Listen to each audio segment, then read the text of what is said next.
អត្ថបទសិក្សាផ្លូវច្បាប់អន្តរជាតិ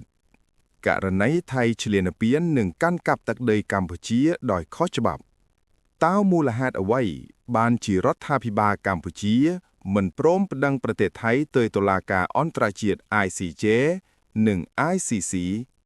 តើមានករណីយុទ្ធសាស្ត្រអន្តរជាតិដើម្បីកម្ពុជាប្តឹងថៃឲ្យប្រគល់ទឹកដីដែលពួកគេឈ្លានពានយកនៅចុងឆ្នាំ2025នេះដែរទេ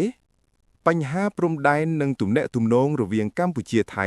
គឺជាបញ្ហាដែលមានឫសគល់ជ្រៅក្នុងប្រវត្តិសាស្ត្រអាណានិគមនិងនយោបាយតំបន់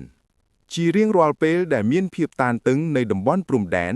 ឬមានហេតុការណ៍ប៉ះទង្គិចរវាងកងកម្លាំងប្រដាប់អាវុធនៃប្រទេសទាំងពីរជាពិសេសនៅពេលដែលយោធាដោយមានការចូលរួមពីរដ្ឋាភិបាលថៃ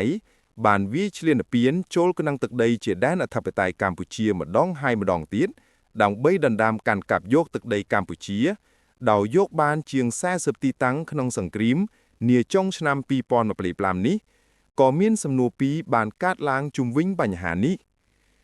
1. តើមូលហេតុអ្វីបានជារដ្ឋាភិបាលកម្ពុជាមិនព្រមប្តឹងប្រទេសថៃទៅតុលាការអន្តរជាតិ ICJ និង ICC 2. តើមានករណីយុទ្ធសាស្ត្រអន្តរជាតិដើម្បីកម្ពុជាប្តឹងថៃឲ្យប្រគល់ទឹកដីដែលពួកគេឈ្លានពានយកនៅចុងឆ្នាំ2025នេះដែរទេខាងក្រោមនេះជាការវិភាគដោយផ្ដោតសំខាន់ទៅលើកត្តាច្បាប់នយោបាយនិងករណីយុទ្ធសាស្ត្រអន្តរជាតិ 1. តើមូលហេតុអ្វីបានជារដ្ឋាភិបាលកម្ពុជាមិនព្រមប្តឹងប្រទេសថៃទៅតុលាការអន្តរជាតិ ICJ និង ICC សំណួរនេះមើលទៅដូចជាសំណួរងាយៗប៉ុន្តែជាក់ស្ដែងវាពាក់ព័ន្ធនឹងបញ្ហាច្បាប់អន្តរជាតិដ៏ស្មុគស្មាញការស្វែងយល់ពីកត្តានយោបាយនិងការថ្លឹងថ្លែងលើផលប្រយោជន៍ជាតិរយៈវែងអត្ថបទមានគោលបំណងពន្យល់និងវិភាគពីមូលហេតុជាក់ស្ដែងដែលធ្វើឲ្យរដ្ឋាភិបាលកម្ពុជាមិនជ្រើសរើសផ្លូវតុលាការអន្តរជាតិទាំងពីរខាងលើជាឧបករណ៍សំខាន់ក្នុងការដោះស្រាយជម្លោះជាមួយប្រទេសថៃដូចនេះគឺមិនមែនថាកម្ពុជាមិនអាចប្តឹងថៃនោះទេប៉ុន្តែមានហេតុផលច្បាប់និងនយោបាយជាច្រើនដែលធ្វើឲ្យរដ្ឋាភិបាលកម្ពុជាមិនជ្រើសរើសផ្លូវតុលាការអន្តរជាតិនៅពេលខ្លះ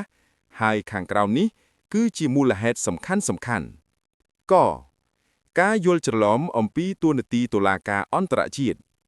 មនុស្សជាច្រើនយល់ថាតុលាការអន្តរជាតិគឺដូចជាតុលាការជាតិដែលអាចទទួលក្តីណាមួយក៏បានប្រសិនបើភាគីមួយដាក់ពាក្យប្តឹងប៉ុន្តែការយល់ឃើញនេះមិនត្រឹមត្រូវសម្រាប់ប្រព័ន្ធច្បាប់អន្តរជាតិនោះទេតុលាការអន្តរជាតិមានសមត្ថកិច្ចកំណត់និងមានដែនកំណត់យុត្តាធិការយ៉ាងតឹងរ៉ឹងរដ្ឋអធិបតេយ្យគឺជាមូលដ្ឋានសំខាន់បំផុតនៃច្បាប់អន្តរជាតិនេះមានន័យថាគ្មានរដ្ឋណាមួយអាចបង្ខំរដ្ឋមួយផ្សេងទៀតឲ្យចូលតុលាការបានទេប្រសិនបើមិនមានការយល់ព្រមពីរដ្ឋជាភាគីម្ខាងទៀតនោះគឺនៅត្រង់ចំណុចនេះហើយដែលជាគន្លឹះដំបូងដែលធ្វើឲ្យការប្តឹងប្រទេសថៃទៅតុលាការអន្តរជាតិមិនមែនជារឿងសាមញ្ញដោយដែលមតិសាធារណៈចំនួនគិតខតុលាការយុត្តិធម៌អន្តរជាតិ ICJ និងបញ្ហាការយល់ព្រមរបស់ភាគីយើងមើលឃើញហើយថាតួនាទីនិងអំណាចតុលាការយុត្តិធម៌អន្តរជាតិ ICJ គឺជាស្ថាប័នយុត្តិធម៌កំពូលរបស់អង្គការសហប្រជាជាតិមានសមត្ថកិច្ចដោះស្រាយជម្លោះច្បាប់រដ្ឋនិងផ្ដល់យោបល់ផ្នែកច្បាប់ទោះបីជាយ៉ាងណាតុលាការ ICJ មិនមានអំណាចស្វ័យប្រវត្តិដោយតុលាការជាតិឡើយដូចនេះដើម្បីឲ្យតុលាការ ICJ វិនិច្ឆ័យក្តីណាមួយត្រូវមានលក្ខខណ្ឌមួយចំណោមលក្ខខណ្ឌដូចខាងក្រោមនេះ 1. ភាគីទាំងពីរយល់ព្រមជាក់លាក់អំពីករណីនោះ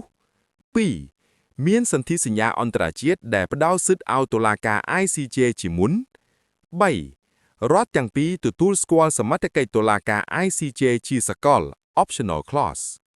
ចំពោះករណីប្រទេសថៃដែលមិនព្រមទទួលស្គាល់សមត្ថកិច្ច ICJ ជាសកលហើយក៏មិនមានសន្ធិសញ្ញាណាមួយដែលបង្ខំឲ្យភាគីថៃត្រូវចូលតុលាការ ICJ នោះដែរនៅក្នុងជម្លោះព្រំដែនជាមួយកម្ពុជានោះនេះមានន័យថាប្រសិនបើកម្ពុជាដាក់ពាក្យប្តឹងដោយឯកតោភាគក្តីនោះអាចត្រូវបានតុលាការ ICJ បដិសេធតាំងពីដំណាក់កាលដំបូង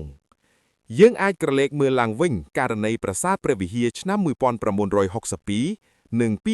2013គឺជាករណីពិសេសដែលផ្ដោតទៅលើឯកសារប្រវត្តិសាស្ត្រ នឹងការយល់ព្រមតាមបែបអនុវត្តរយៈវែងតែក៏មិនអាចយកមកធ្វើជាគំរូទូទៅសម្រាប់ចំនួនទាំងអស់នោះដែរគោតុលាការព្រហ្មចន្ទអន្តរជាតិ ICP នឹងការយល់ច្រឡំធ្ងន់ធ្ងរជាការពិតតួនាទីពិតប្រាកដរបស់ ICC គឺបានធ្វើឡើងដើម្បីកាត់ទោសទៅលើបុគ្គលមិនសំដៅទៅលើរដ្ឋនោះទេសមត្ថកិច្ចរបស់ ICC បានកំណត់ច្បាស់លាស់ទៅលើបទឧក្រិដ្ឋកម្មប្រឡេពូជសាសន៍បទឧក្រិដ្ឋកម្មប្រឆាំងមនុស្សបទឧក្រិដ្ឋកម្មសង្គ្រាមនិងបទឧក្រិដ្ឋកម្មឈ្លានពានដូចនេះតុលាការ ICC មិនមានសមត្ថកិច្ចដោះស្រាយជម្លោះទឹកដីឬជម្លោះនយោបាយរវាងរដ្ឋនិងរដ្ឋនោះទេតែក្នុងករណីការឈ្លានពានរបស់ប្រទេសថៃមកកម្ពុជានៅចុងឆ្នាំ2025នេះគឺមានលក្ខណៈធ្ងន់ធ្ងរហើយមានករណីខ្លះឈានចូលបទឧក្រិដ្ឋកម្មប្រឆាំងមនុស្សបទឧក្រិដ្ឋកម្មសង្គ្រាមនិងបទឧក្រិដ្ឋកម្មឈ្លានពានដែលយើងនឹងធ្វើការសិក្សាវែកញែកនៅពេលក្រោយទន្ទឹមនឹងនេះផងដែរក៏មានសំណួរជាច្រើនថាហេតុអ្វីតុលាការ ICC មិនមែនជាជម្រើសសម្រាប់កម្ពុជា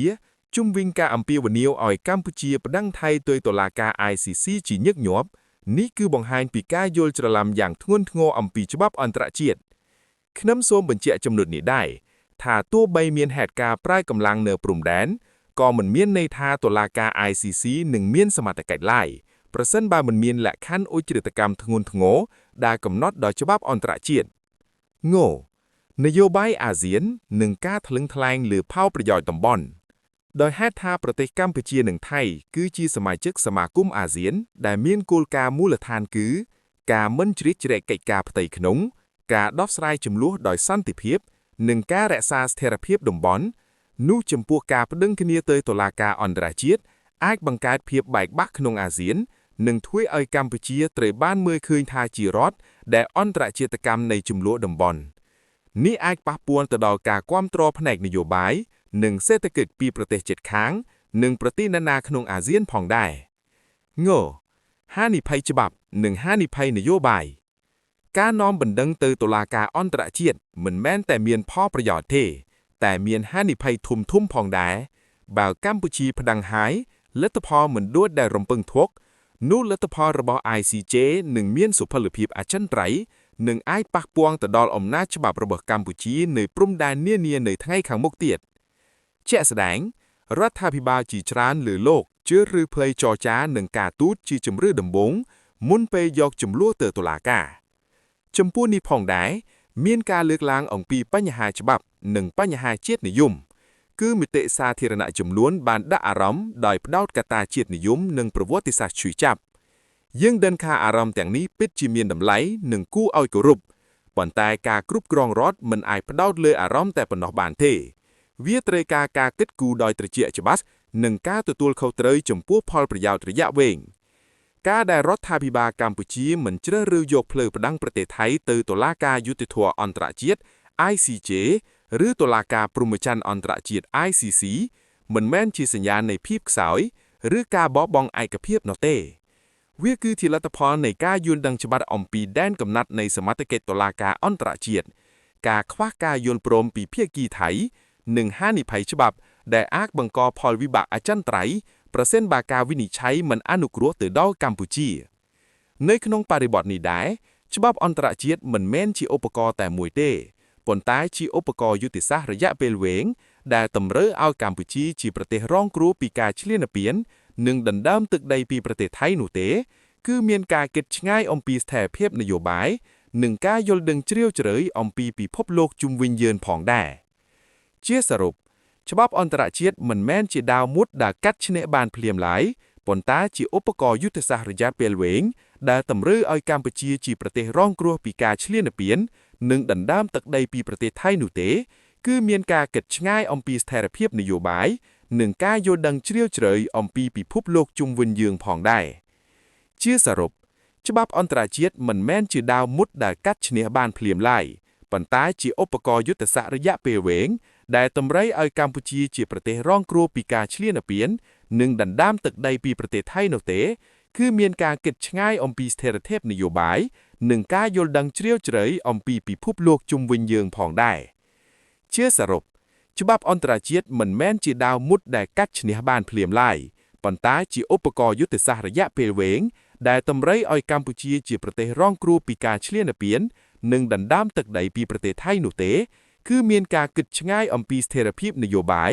និងការយល់ដឹងជ្រាលជ្រៅអំពីពិភពលោកជុំវិញយើងផងដែរជាសរុបច្បាប់អន្តរជាតិមិនមែនជាដាវមុតដែលកាត់ឈ្នះបានភ្លាមឡើយប៉ុន្តែជាឧបករណ៍យុទ្ធសាស្ត្ររយៈពេលវែងដែលតម្រូវឲ្យកម្ពុជាជាប្រទេសរងគ្រោះពីការឈ្លានពាននិងដណ្ដើមទឹកដីពីប្រទេសថៃនោះទេគឺមានការគិតឆ្ងាយអំពីស្ថិរភាពនយោបាយនិងការយល់ដឹងជ្រាលជ្រៅអំពីពិភពលោកជុំវិញយើងផងដែរ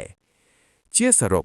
ច្បាប់អន្តរជាតិមិនមែនជាដាវមុតដែលកាត់ឈ្នះបានភ្លាមឡើយប៉ុន្តែជាឧបករណ៍យុទ្ធសាស្ត្ររយៈពេលវែងដែលតម្រូវឲ្យកម្ពុជាជាប្រទេសរងគ្រោះពីការឈ្លានពាននិងដណ្ដើមទឹកដីពីប្រទេសថៃនោះទេគឺមានការគិតឆ្ងាយអំពីស្ថិរភាពនយោបាយនិងការយល់ដឹងជ្រាលជ្រៅអំពីពិភពលោកជុំវិញយើងផងដែរ